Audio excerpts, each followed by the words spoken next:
Hello everybody, we're back again talking about the beautiful topic of toxins and chemicals and things that you see on your ingredients lists that you might just glaze over and go, okay, that's totally fine, whatever.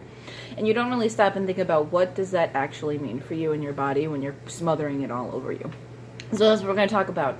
I got a few fun little facts on some things that you might find in your everyday ingredients that you don't think about, or you might just skim over and go, oh, okay, that's fine, whatever. I'm going to give you a little bit of a lowdown on what that stuff actually is doing to your bodies. So it's not the fun segment of it. This is part of the hard facts of what are you doing to your bodies, or what's the potential of what we're doing to our bodies and not even realizing it. So let's start with a very fun one that we got here, alcohol. Okay, alcohol. So we got rubbing alcohol, all this stuff, and we're like, okay, that's totally cool, whatever. You know, we use it, okay, fine.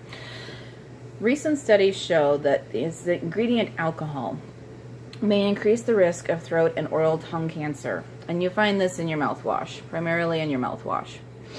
I found this out that a lipstick company actually puts this in their lipsticks as well. I had somebody come up to me, and a couple of friends of mine playing at a park. She came up with her catalog and said, have you ever heard of this lipstick? And stuff like that. And for one, that kind of shut me off because there was no personal, hey, how are you guys doing? You know, my kids are here too. Whatever, you know, there was nothing personal about it. It was like, bam, here's my product. And that really kind of shut me off a little bit. I hope that that's not what I do. I try not to do that. And if I did to you, I'm really sorry because I was very offended with her approach to this. But anyways, that wasn't the point. So she shared her lipsticks, and one of my friends had said that I really am not a fan of it because I can't get it to come off. It doesn't come off. It stains my lips. It doesn't come off. And she says, well, that's because of the alcohol that we have in it. And just kind of defended it like, that's okay. The alcohol in it keeps it on your lips. And maybe you don't want it to come off. Maybe you want to keep that color on. And I was like, okay, lady, you know what? You just shut me off. I'm done. You know, I'm so done. I'm not listening anymore. And so, alcohol and lipstick. Not in Young Living's lipstick. But anyways, the next ingredient on this list, aluminum, that we're going to talk about here. Aluminum, we covered that a little bit, or if we haven't yet, we will in another video. It's a skin irritant, and it is linked to nerve damage, brain disorders, mainly Alzheimer's disease, and also brain cancer, or breast cancer, sorry. This is found in your deodorants and in some vaccinations. We talked about the deodorants before. You smother it all over your lymph nodes. You put it on every day. Put it on your kids. Once they start getting stinky, you just throw it on. And you don't even realize what you're doing. Right on lymph nodes, right on nerves. You don't even realize that you're exposing it. You're exposing your body and your nervous system to the dangers of aluminum. The next one that I'm pulling off of this list is talc. TALC. This is a chemical that has been linked directly to ovarian cancer. Studies have shown that women who use talc powder in the genital area have a 60% increased risk of ovarian cancer. And women using feminine deodorant sprays have a 90% chance of increased risk. And this is found, talc is found in your baby powder, feminine powders, and your cosmetics. And a lot of your foundations and stuff will have talc in it.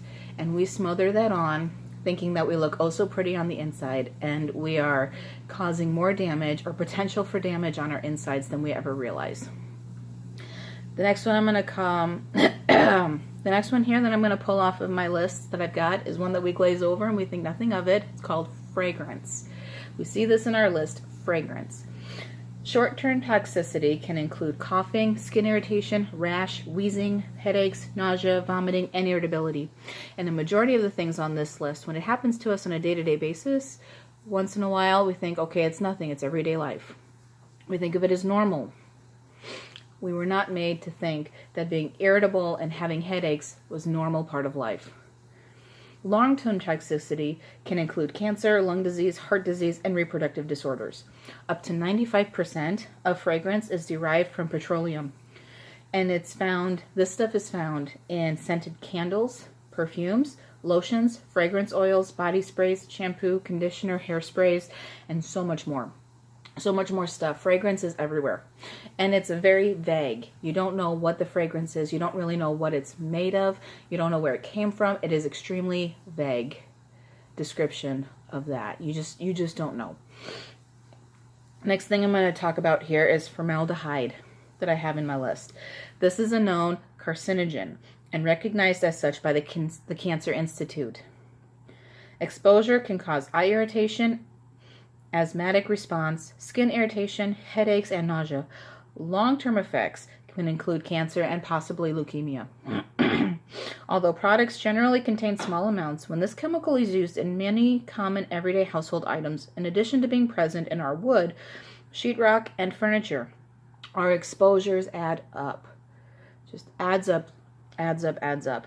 To make things even more alarming, this isn't an easy ingredient to find. Chances are, if you go to your beauty cabinet and grab your shampoo or your pet products, you won't see the word formaldehyde listed. That is because the ingredient is often listed as its fragmented name. So formaldehyde. This is found in baby shampoo, pet shampoo, shampoo and conditioner, body wash, sunblock, cosmetics, baby wipes, bubble bath, toothpaste, soap bars, project glue, construction adhesive, fireboard, Durac, plywood, paneling, and more. And then watch for these fragmented ingredients that are containing formaldehyde. Melamine, urea, polymer, sodium hydroxymethane, sulfonate, phenol. Oh, and the list goes on, and a lot of stuff I can't even pronounce. I'm probably going to post in the comments this list of things because I'm going to butcher all of this stuff. I am not a chemist, but I'm going to write this all down because you need to see what these look like and these fragmented names to know that this is still part of formaldehyde. And then we're going into a little more with like your kids, more with babies and kids this way. So we have PABA, which is para-amino benzoic acid. This is also listed as pentamate O or octyl dimethyl PABA. Again, this technical stuff, I'm totally going to just write it down in the comments for you. I'm not perfect. I'll let you guys read it for yourself. This is a close cousin of oxybenzone.